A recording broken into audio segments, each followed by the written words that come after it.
is my dining room, and we have some changes here. So I actually got a heater in the back over here. So I have to be careful about my plants on top of the heater. I know that is a big mistake for people in the winter months.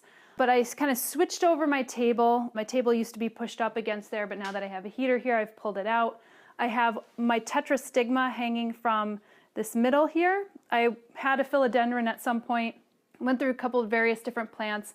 Philodendron got really, really long. This tetrastigma is a lot more of a slower grower, so I love it. I think I'm going to keep it here for a long while. And then if you remember, I have this mason jar garden, which I have a whole how-to on how to do in the back. I like to change plants out of there fairly frequently. They get pretty big pretty fast in this area, so I'm trying to put a little bit more slower growers there so that I don't have to change it out so much. You'll see also that I've, kind of expanded a little bit more of the look of my table. So here I have some moss growing in a terrarium, some Hoyas, Tillandsia bulbosa here, and a Crypthantha. And I just think it just makes the table look a lot more inviting. I don't do a lot of cut flowers, but for the ones I do, I like to keep them interesting. So here's like an old olive oil jar, and I have some of these proteas actually here, which I think are really stunning. They also look good really dried, so sometimes when I get flowers, if I'm like clipping them from outdoors or if I'm getting special flowers, I often try to get the cut flowers that actually also look good dried, so you could keep them for much longer.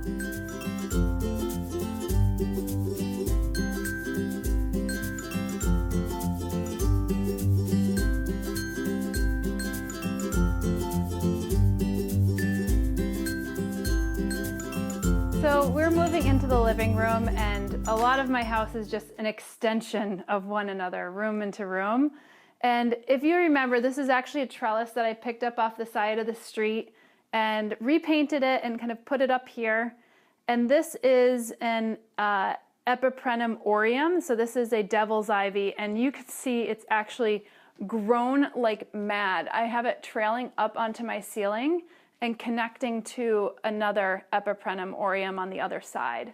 So I'm starting to grow these things on my ceiling, which I have no problem. I had a Maranta right here, but I moved that one over to that area, and now I have some more Epiprenum aureum here.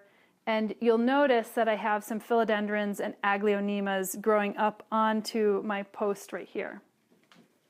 Now, if you look in the distance, there's some new things that have been happening in this area. And I have to say, I'm very thankful that I have a large area here, because during the construction, if you can imagine, I moved all of my plants from my windowsills and everything into this middle zone so that the construction workers could actually work in the windows, replacing the windows and everything. So it was a total madhouse.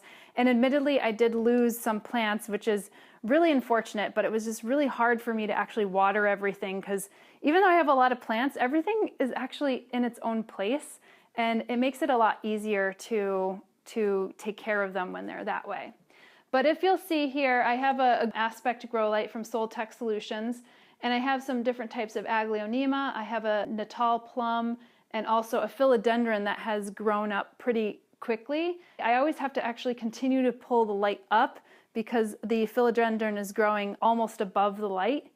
And then in this background, you'll see here my Dracaena that's been back there for quite some time. I have the aglaonema, I have a Sansevieria, a Monstera standliana right there, and a Scindapsus picta, which I originally had that growing in my south-facing window years ago and moved it here, which there's not much light, so I was a little bit concerned that it would actually lose some leaves, but it never really did. And with the extent that it's been growing, because you'll see that it's now growing up onto my ceiling and into the other rooms, I have this sense from the amount of that it is growing that it'll take another 5 to 6 years for it to actually touch one side of my apartment to the other, which is really quite cool.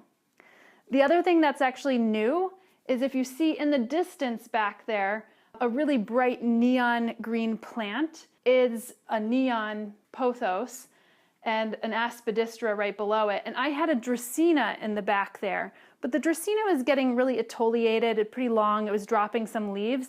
So you'll see that I actually moved that dracaena into my bedroom for a couple different purposes. One, because it was losing its leaves and not looking so happy. And two, my Hoya was getting so big, I needed something for my Hoya to grip onto and grow up onto. So it served both purposes. And since pothos grow extremely well in that area back there because it doesn't get a tremendous amount of light, I figured actually trying the pothos totem, which I actually got from Chelsea Garden Center, we'll see how that does.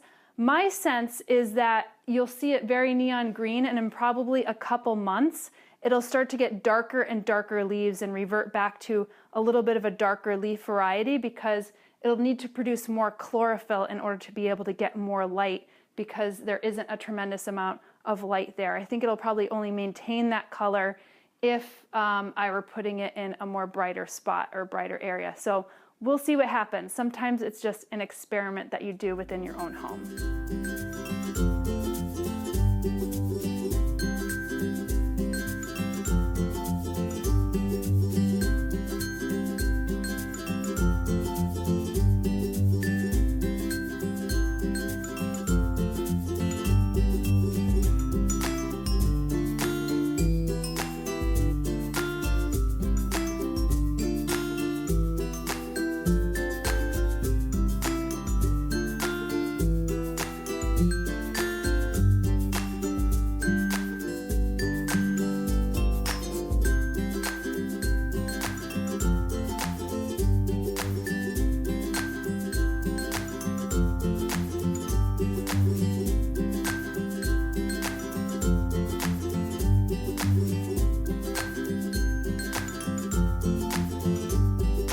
So we're in the smallest room of my house. It's the bathroom, but there are a ton of plants in here. I managed to fit plants in every corner and crevice here in the bathroom.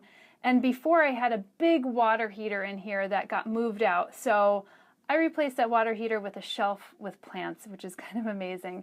But even in the small little space of my cozy little bathroom, I have probably around 50 or 60 plants or so.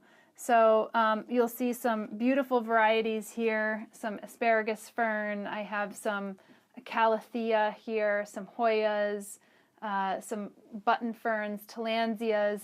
In the window I have a lot of types of jungle cacti and philodendrons. And on the back of my toilet, you'll actually see I have a bunch of Oesoclades, which is a type of orchid that's a little bit more of a succulent type of orchid. It's actually one of the easier orchids that I've ever grown in my house.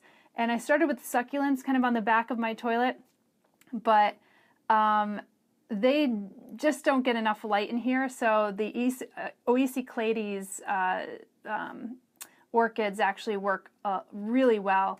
And then if you look actually even behind here, I have some plants that are growing. These are total test subjects though. I have an Oesoclades here, some peperomia, some sansevieria, some jungle cacti. I think this is Bassifera jungle cacti, and then this is an Apicia. And this doesn't get a lot of light, so I was actually planning of doing a little light track along this way, but I didn't get to it yet. But that is the ultimate goal. Basically the bathroom got ripped apart and I had to repaint all of the walls and everything. So this was a bit tumultuous before I actually got everything together. So yeah, have a look around because I can't be in the room while we're filming because it's just that small.